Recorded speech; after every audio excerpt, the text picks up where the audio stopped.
Hello guys, so now today I'm going to try to make a cool video about how to solve one of the interview questions. It is inverse dollar string, let's call it like that. Okay, let's create the project. Okay, so first let's write up the problem. So for a given string, let's say like this: ABC dollar DFG dollar. The given solution needs to be then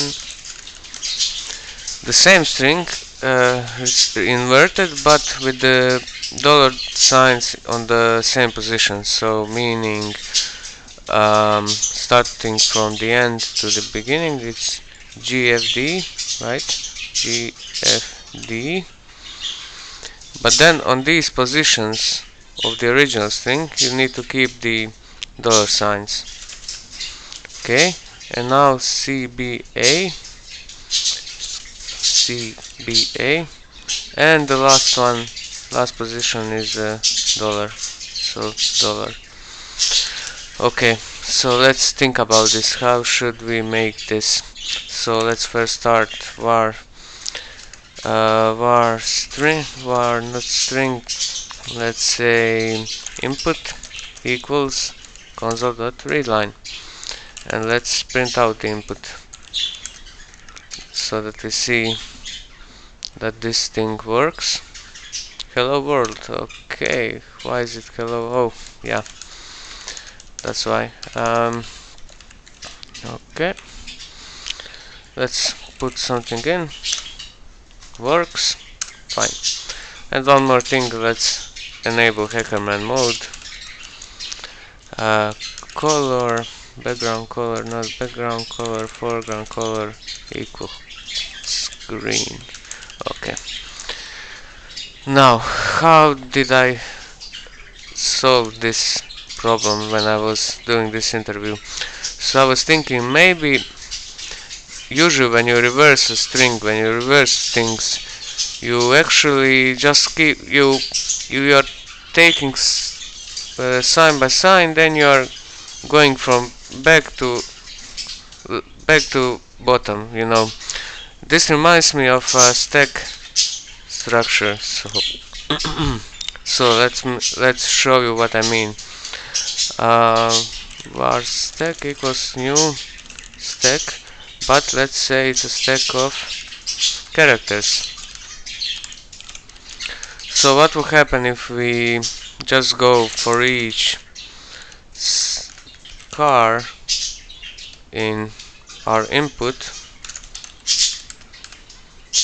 and we just do stack dot push dot car? Okay, and when we do something like this, while stack count equal greater than 0, and we just do console.write and we do stack.pop, what will happen then? Let's say ABC DEFG. Okay, so let's remove this one so that we can see better. Okay, 1 2 3 4 5 6 6 5 4 3 2 1. Okay, so we can use this data structure to actually invert the string. So it works basically on the principle called first in, last out, meaning like a stack of papers. So first paper you put in is, let's say F, let's say 1, then the next one is 2, then the next one is 3, then the next one is 4, then the next one is 5. You see how I'm going to the left, and in this way I'm picking up the elements. That's why stack is useful in this case. Okay, so now we know that stack can help us with this um, problem. But we also need to keep the positions of the dollar signs somehow. So for that manner, I will go with the for loop on the original string on input. Okay, and input dot length. Sorry, and I will check if input of I equals a dollar sign, then we will do something else.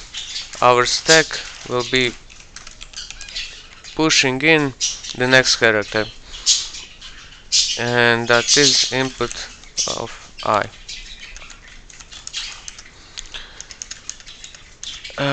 For some reason this doesn't allow me to format it as I wish. Let's do it like this. Okay, so what do we do with dollar signs? Well, I think we just need to put them in some collection that gives us dollar signs as we go, the positions that we need.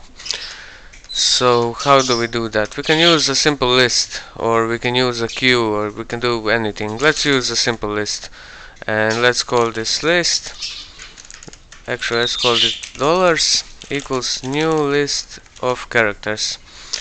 Okay, and in dollars we will add the I position, and this is not the list of characters but list of integers actually. Okay, and now let's go for the solution. Again, let's use the for loop.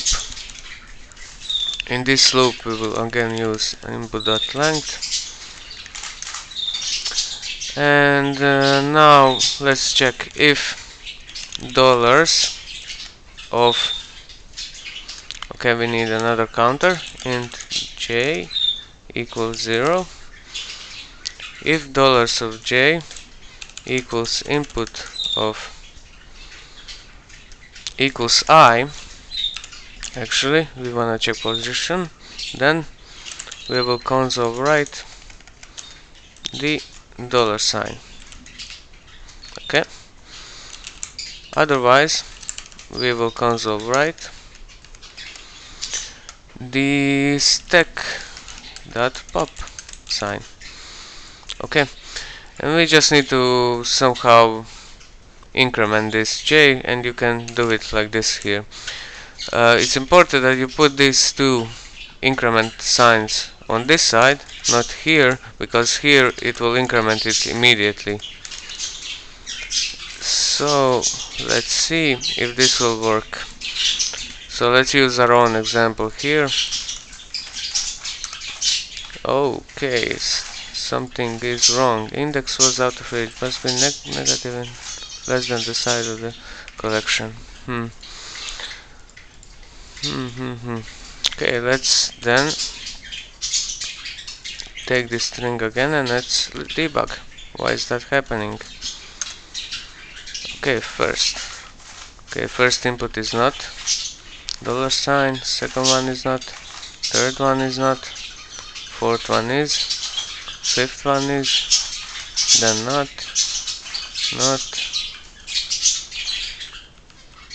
Okay, so now dollars should have 3 signs in them, 3, 4 and 8. Okay, dollars.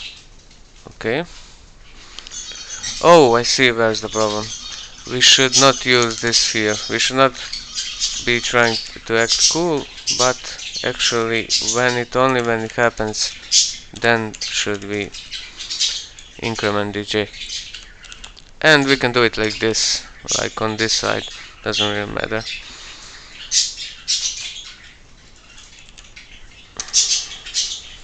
Okay, and let's let it run all the way up to here, and let's see how it works.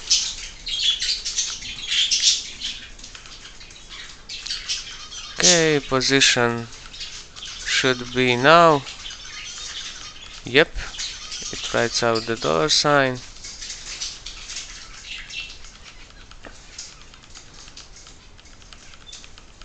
Yep, again. And that's it. I accept. Oh yeah, let's restart the program. Let's take our sample.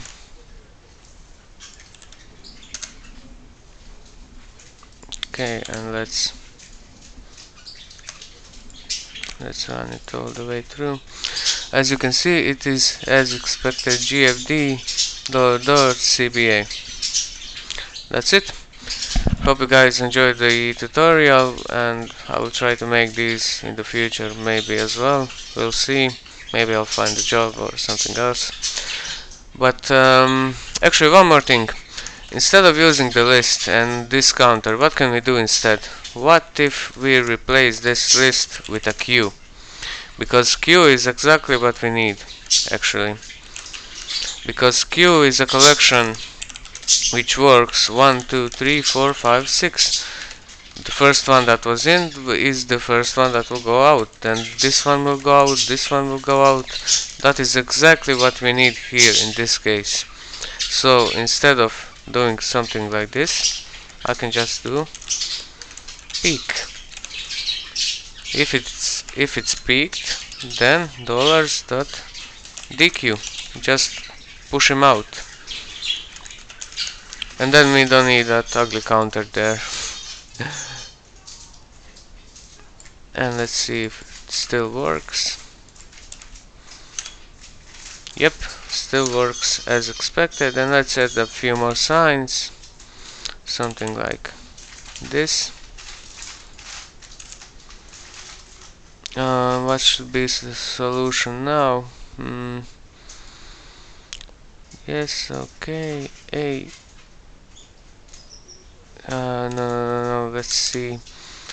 It's completely different than this one, but let's see if it actually works. As you can see, XXAA CBA. Yes, yep, it works fine. Works perfectly. That's it. Thank you guys for watching, and see you next time.